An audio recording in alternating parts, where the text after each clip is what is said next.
दोस्तों, कभी किसी ने सोचा था कि दुनिया की सबसे ताकतवर ताकतें मिलकर भारत को घुटनों पर ला देंगी और भारत चुपचाप हार मान लेगा?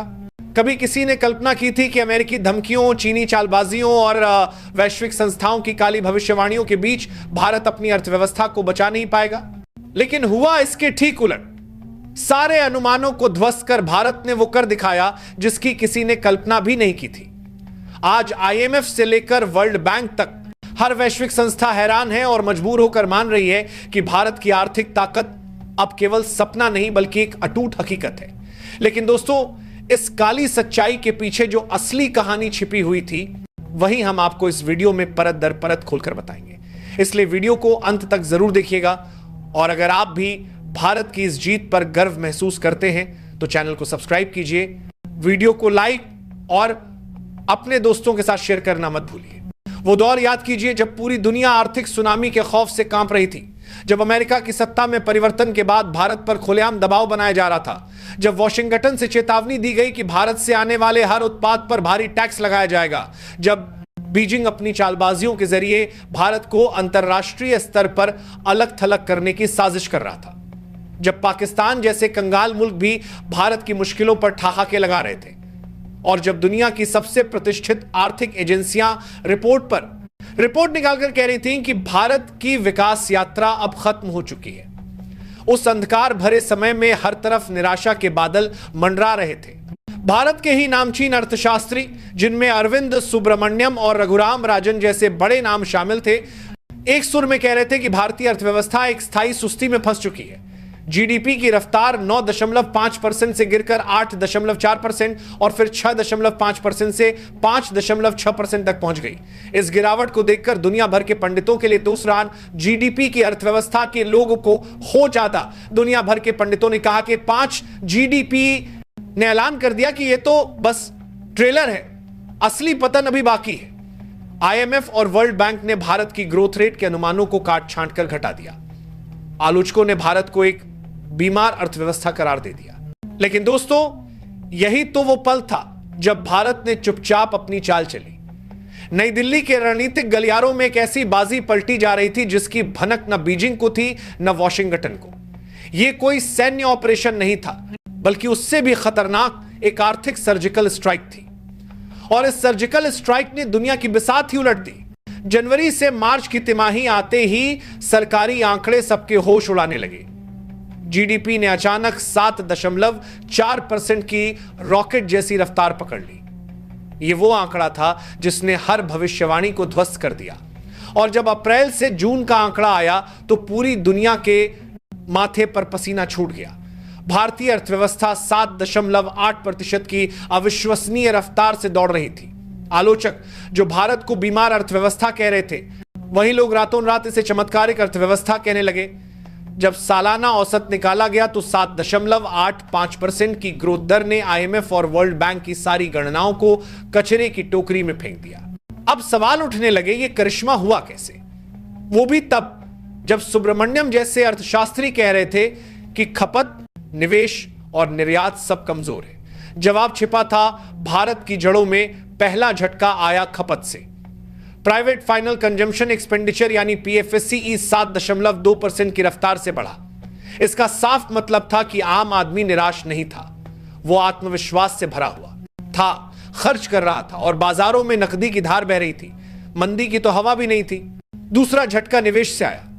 ग्रॉस फिक्स्ड कैपिटल फॉर्मेशन यानी जीएफसीएफ 7.12% की दर से बढ़ा। इसका मतलब साफ था कि न सिर्फ भारतीय बल्कि विदेशी निवेशक भी भारत की विकास कहानी पर दांव लगा रहे थे। देश में नई फैक्ट्रियां लग रही थी, इंफ्रास्ट्रक्चर प्रोजेक्ट्स जमीन पर उतर रहे थे और करोड़ों रोजगार बन रहे थे। निवेश की यह लहर भारत की रीढ़ को इतना मजबूत कर रही थी कि किसी भी संकट की आंधी उसे हिला नहीं सकती थी। लेकिन असली खेल तो निर्यात में हुआ। जब ट्रंप ने भारत पर भारी टैरिफ लगाने की धमकी दी तो आलोचकों ने फिर से शोर मचाना शुरू कर दिया कि भारत का निर्यात क्षेत्र अब धराशायी हो जाएगा। शुरुआती आंकड़े भी यही कहानी बता रहे थे। भारत का गुड्स एक्सपोर्ट लगभग स्थिर था, लेकिन असली मास्टर स्ट्रोक पर्दे के पीछे खेला जा रहा था। भारत ने माल के बजाय सेवाओं के निर्यात पर पूरा जोर लगा दिया। सेवाओं का निर्यात यानी इट, सॉफ्टवेयर, डिजिटल कंसल्टेंसी और फाइनेंशियल सर्विसेज ने 13% की बिजली जैसी रफ्तार पकड़ी और कुछ ही सालों में भारत का सर्विस एक्सपोर्ट उसके माल निर्यात के बराबर आ गया। यही था भारत का ब्रह्मास्त्र। चीन ने दशकों तक दुनिया की फैक्ट्री बनकर बाजार पर कब्जा किया, लेकिन वो कभी भी सेवाओं का बादशाह नहीं बन सका। भारत ने उसी खाली जगह को भुनाया और पूरी दुनिया में टेक्नोलॉजी और सर्विस सेक्टर का सम्राट बन बैठा। यहीं से वैश्विक शक्ति संतुलन बदलने लगा। अब अमेरिका और चीन समझने लगे कि भारत को रोकना इतना आसान नहीं है। आईएमएफ और वर्ल्ड बैंक को मानना पड़ा कि भारत का मॉडल सिर्फ तेज नहीं बल्कि स्थिर भी है, क्योंकि इस बार भारत ने 2000 के दशक वाली गलती नहीं की थी। उस समय बैंकों ने अंधाधुंध कर्ज बांटे, उद्योगपतियों ने अव्यवहारिक प्रोजेक्ट्स के लिए हजारों करोड़ रुपए डुबो दिए और अंत में पूरा बैंकिंग सेक्टर संकट में डूब गया। लेकिन इस बार सब कुछ प्लान के तहत सख्त नियमों और ठोस फैसलों पर आधारित था। भारत का करंट अकाउंट डेफिसिट लगभग शून्य पर आ गया, यानी जितना आयात हो रहा था उतना ही निर्यात भी, पैसा देश के भीतर ही घूम रहा था। यह एक ऐसी ऐतिहासिक उपलब्धि थी जिसने भारत को पाकिस्तान, श्रीलंका और बांग्लादेश जैसे कर्जदार मुल्कों से मीलों आगे खड़ा कर दिया। जब ये देश आईएमएफ से चंद अरब डॉलर के लिए गिड़गिड़ा रहे थे, भारत मजबूती से अपनी शर्तों पर खड़ा था। अब बड़ा सवाल सामने आया, भविष्य में क्या होगा? क्या अमेरिकी टैरिफ भारत को रोक पाएगा? जब विशेषज्ञों ने इसका विश्लेषण किया तो जो सच सामने आया उसने वॉशिंगटन के भी होश उड़ा दिए। पाया गया कि यदि अमेरिका भारत से आने वाले हर उत्पाद पर 50% टैरिफ भी लगा दे तो भारत की जीडीपी पर मात्र 0.5% का असर पड़ेगा। इसका मतलब साफ था कि भारत अब किसी एक देश पर निर्भर नहीं रहा। उसने यूरोप, अफ्रीका और लैटिन अमेरिका में अपने बाजार तैयार कर लिए थे। यह था नया भारत, एक ऐसा भारत जो अब किसी की शर्तों पर नहीं चलता बल्कि पूरी दुनिया को अपनी शर्तों पर नचाता है।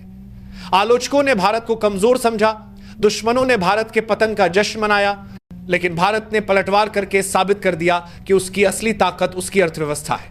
दोस्तों, आज हमने आपको भारत की उस आर्थिक कहानी से रूबरू कराया जिसे कभी दुनिया ने नामुमकिन समझा था। वही भारत जिसे कुछ साल पहले तक बीमार अर्थव्यवस्था कहकर मजाक बनाया जा रहा था, आज वही भारत वैश्विक मंच पर सबसे ताकतवर खिलाड़ियों की आंखों में आंखें डालकर खड़ा है।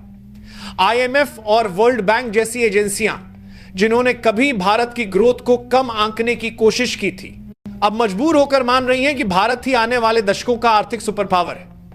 अमेरिका की धमकियां बेअसर हो गईं, चीन की चालबाजियां धरी की धरी रह गईं और पाकिस्तान जैसे मुल्क जो भारत के पतन का जश्न मनाने के सपने देख रहे थे, आज खुद अपने अस्तित्व को बचाने के लिए आईएमएफ के दरवाजे खटखटा रहे हैं। भारत ने साबित कर दिया है कि असली ताकत बमों और मिसाइलों में नहीं बल्कि आर्थिक कवच में छिपी होती है। यही आर्थिक कवच अब इतना अभेद्य हो चुका है कि कोई भी दुश्मन इसे तोड़ नहीं सकता। भारत ने अपने लोगों की मेहनत, सेवाओं के निर्यात की ताकत और निवेशकों के विश्वास को मिलाकर वो आर्थिक सुदर्शन चक्र चला दिया है जो बीजिंग से लेकर वॉशिंगटन तक हर महाशक्ति के लिए सिरदर्द बन चुका है। अब खेल बदल चुका है। अब भारत किसी की शर्तों पर नहीं बल्कि दुनिया भारत की शर्तों पर चलेगी। आज अगर ट्रंप 50% टैरिफ की धमकी देते हैं तो भारत बिना झुके कह सकता है, रख लो अपनी धमकी अपने पास, हम अफ्रीका, यूरोप और लैटिन अमेरिका में नए बाजार बना लेंगे। आज अगर आईएमएफ और वर्ल्ड बैंक भारत की ग्रोथ पर शक करते हैं तो भारत आंकड़ों के जरिए उनका भ्रम तोड़ देता है।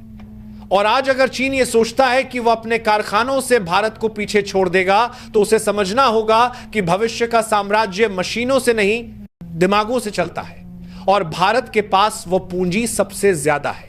ये नया भारत है, आत्मविश्वासी, अजय और अडिग। ये वही भारत है जो अब किसी आर्थिक सुनामी से डरने वाला नहीं बल्कि खुद पूरी दुनिया के लिए नई दिशा तय करने वाला है। आने वाले वक्त में जब इतिहास लिखा जाएगा तो उसमें यह जरूर दर्ज होगा कि 2025 वह साल था जब भारत ने दुनिया को बता दिया कि अब वैश्विक अर्थव्यवस्था की डोर दिल्ली के हाथों में है। यह कोई सपना नहीं बल्कि वह सच्चाई है जिसे हर बीतते दिन के साथ पूरा विश्व महसूस कर रहा है।